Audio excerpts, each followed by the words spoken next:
Bonjour à tous, j'espère que vous allez bien, que vous avez passé de bonnes fêtes, un joyeux Noël, entouré de ceux que vous aimez. Donc je viens vers vous aujourd'hui, je viens vous faire un petit partage de vidéos.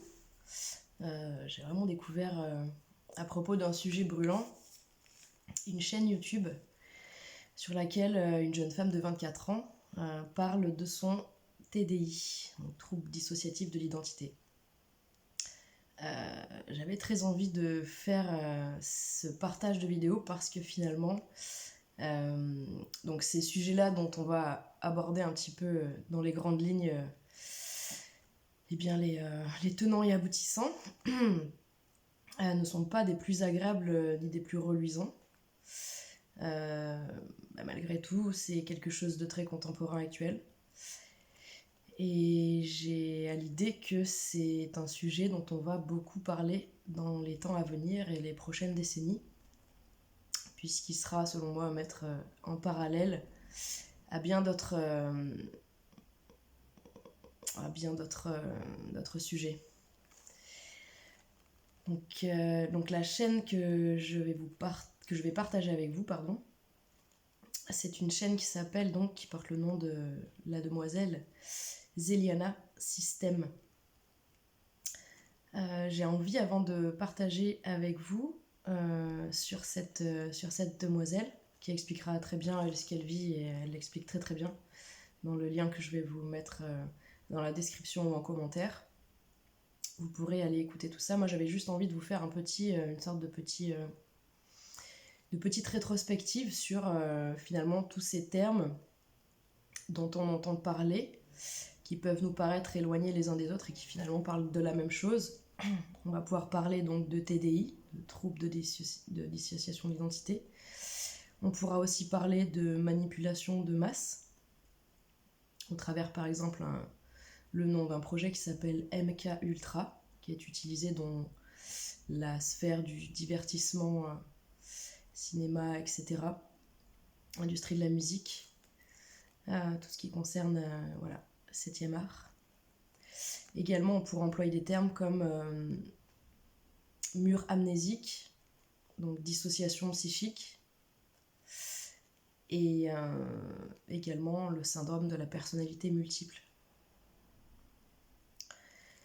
Donc, d'où est-ce que tout ça finalement prend un petit peu sa source? Donc ça sera un deuxième lien que je vais vous mettre en description, en barre d'infos ou en commentaire.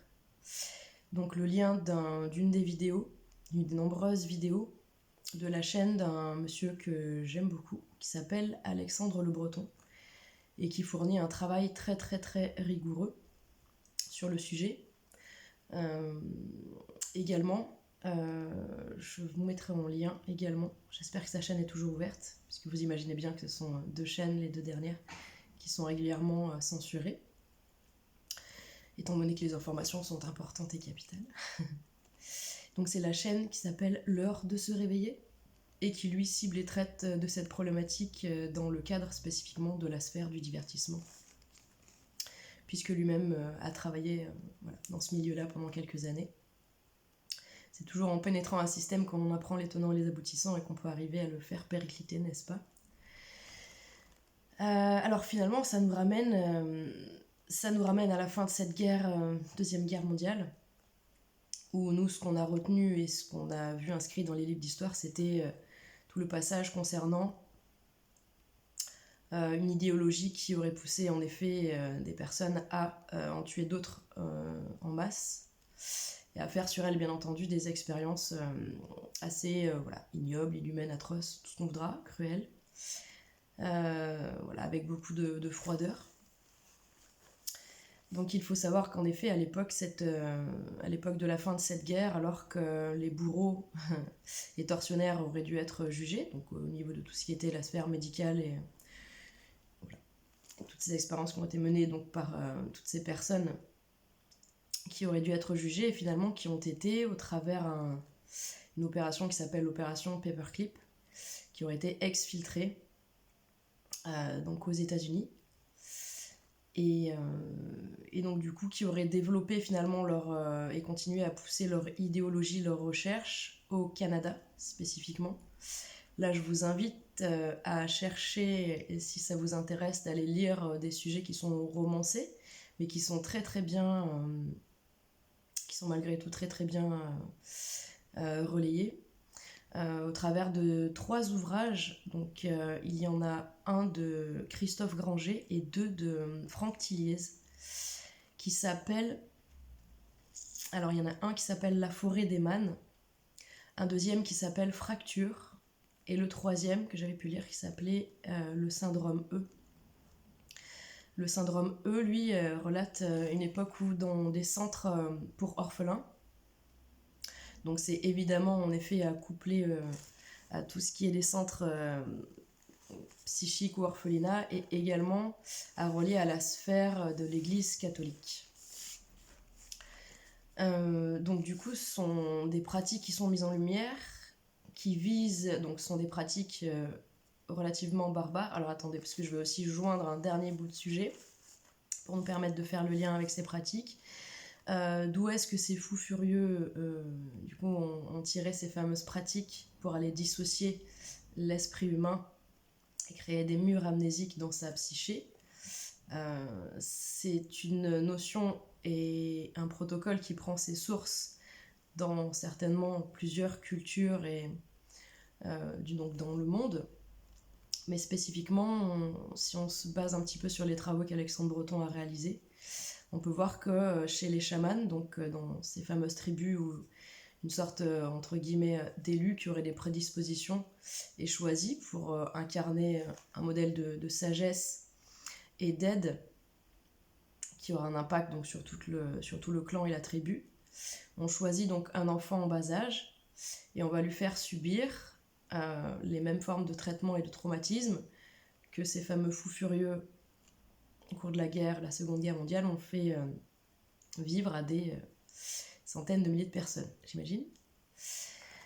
Donc, en effet, c'est pas joyeux, c'est-à-dire que malgré tout, l'esprit humain, le corps humain est très très bien fait, et que pour protéger son corps et son âme, l'esprit, la mémoire humaine peut se subdiviser et créer ces fameuses barrières amnésiques qui font que donc, la personne qui vient de subir un trauma, une douleur, un choc physique, un choc psychique de manière très très vive, va en effet se décorporer, c'est-à-dire que son âme va venir se placer un petit peu au-dessus, sortir de ce corps en souffrance et pouvoir du coup traiter l'information seulement dans un petit coin et pouvoir laisser intact et vierge de toute attaque les autres parties donc, d'une mémoire qui commence à se fragmenter.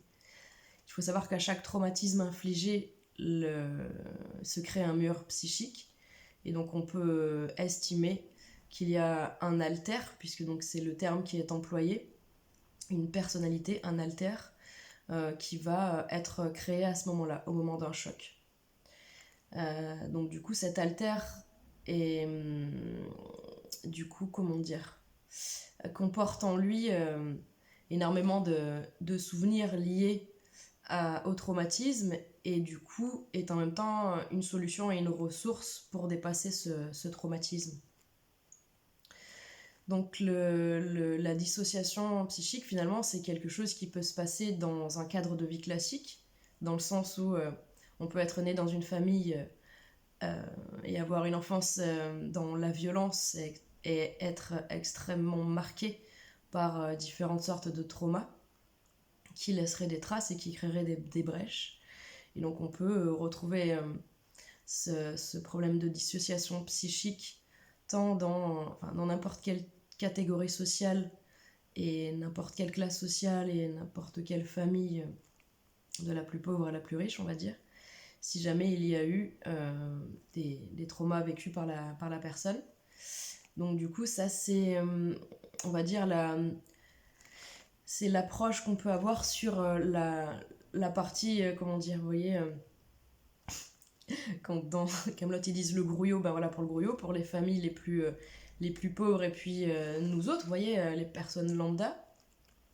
Du coup, on peut malgré tout avoir dans nos familles des personnes qui sont divisées et subdivisées, ou dans nos ancêtres et nos histoires, avoir énormément de personnes comme ça qui portaient ces traumas et qui l'ont manifesté par des dissociations, ce qui explique pourquoi énormément de personnes perdent la mémoire en cours de route sur certaines zones de leur vie, puisque finalement, voilà, ce sont des traumas qui ont été absorbés par certaines parties. Donc on est en train de découvrir l'ampleur en fait de ce problème de TDI et de dissociation psychique qui serait de l'ordre, a priori selon les recherches donc, que nous transmettait Zeliana sur sa chaîne YouTube, à peu près 3%, 3,2% ou 3,7%, je ne sais plus. Donc elle annonçait un ratio de finalement une personne au moins sur une classe de 30 élèves. Donc vous voyez que finalement peut-être qu'on a chacun côtoyé au moins une personne qui avait une problématique de la sorte, sans le savoir. Puisque les personnes concernées ne sont pas au courant elles-mêmes, elles arrivent à comprendre au bout d'un moment avec énormément de perte de mémoire et de sensation de se trouver à un endroit sans savoir comment elles y sont parvenues, ou d'avoir des choses, des objets chez elles qu'elles ne se rappellent pas avoir achetés. Donc de gros troubles de la mémoire et énormément de personnages qui peuvent se présenter et comme ils disent avec cette appellation en anglais to front, qui prennent le contrôle et qui prennent la parole.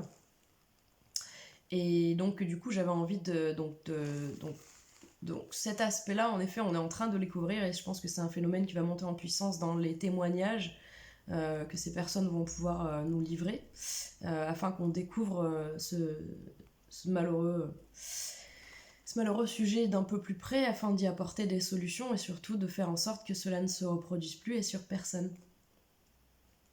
Donc le deuxième aspect, c'est l'aspect abordé par les bouquins donc, de Franck Tillier et de Granger, qui parlent en effet de ces fameux protocoles qui là, donc ces traumatismes seraient vécus de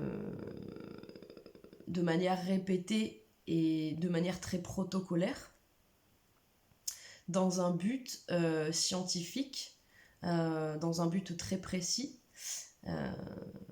de pouvoir se servir donc d'un individu, d'un corps plus d'une âme, de pouvoir s'en servir comme déjà comme d'une sorte de base de données, de banque de données, et d'outils, puisque on a un corps, on a 2 pouces et un cerveau, et malgré tout on peut faire plein de choses avec ça. On peut aller tuer par exemple. On peut programmer l'esprit de quelqu'un pour tuer quelqu'un. Donc à l'époque, en effet, c'est ce fameux projet qui porte le nom de Candida Manchou. Donc à l'époque, c'était une pratique, ces pratiques dissociatives visaient à fabriquer des tueurs sur mesure. Donc là, encore une fois, sur la chaîne d'Alexandre Le Breton, vous trouverez en abondance des témoignages de ces personnes qui ont vécu des traumas pendant des années, qui ont été enfermées dans des centres et qui ont été des petits cobayes sur lesquels on a testé les plus graves horreurs, qui sont aujourd'hui parfaitement dissociés et qui sont sur une sorte de chemin de réunification de leurs différentes parties afin qu'elles puissent reprendre une existence entre guillemets normale. Donc là, c'est toute sur la sphère clinique et sur les expériences qu'ils ont pu faire et qui servent aujourd'hui, qui ont servi, que ce puisse être l'armée, que ce puisse être dans des centres pour mener des recherches et en tirer des informations précieuses pour ceux qui dirigent ce monde, ce fameux 0,01% ou je ne sais plus. 8000 personnes sur Terre qu'il faudrait aller pendre haut et court, bien entendu. Donc en même temps, je dis ça parce que forcément on est tellement dans quelque chose de terrible que oui, c'est sûr qu'on aura envie d'aller les pendre, ces fous furieux. Mais c'est intéressant de voir à quel point en effet on peut aller loin dans tout ça. Là je pense à cette expérience de 1000 grammes par exemple. Mais l'idée c'est que de toute façon on est allé beaucoup trop loin dans ces sphères-là, mais donc dans les dernières décennies, on a vu apparaître ce phénomène donc, de dissociation psychique donc chez des personnes de la sphère de la musique, du sport, donc tout ce qui est divertissement, cinéma et compagnie. Et là, on voit apparaître une sorte de... comment dire, c'est-à-dire qu'ils nous montrent un petit peu, ils mettent un petit peu en scène, alors la sphère hollywoodienne met en scène, et nos plus grands bourreaux mettent en scène ça dans leurs œuvres cinématographiques et des séries, mais on peut aussi constater qu'énormément de stars de la musique, donc là vous trouverez en abondance sur la chaîne d'Alexandre Le Breton, des témoignages de personnes en effet qui disent ben oui, moi quand je monte sur scène, enfin quand tel alter monte sur scène, je ne me rappelle de rien, c'est une fou furieuse, il faut vraiment que je m'accroche 2 jours avant quand je sais qu'elle arrive. Vous voyez ce genre de propos.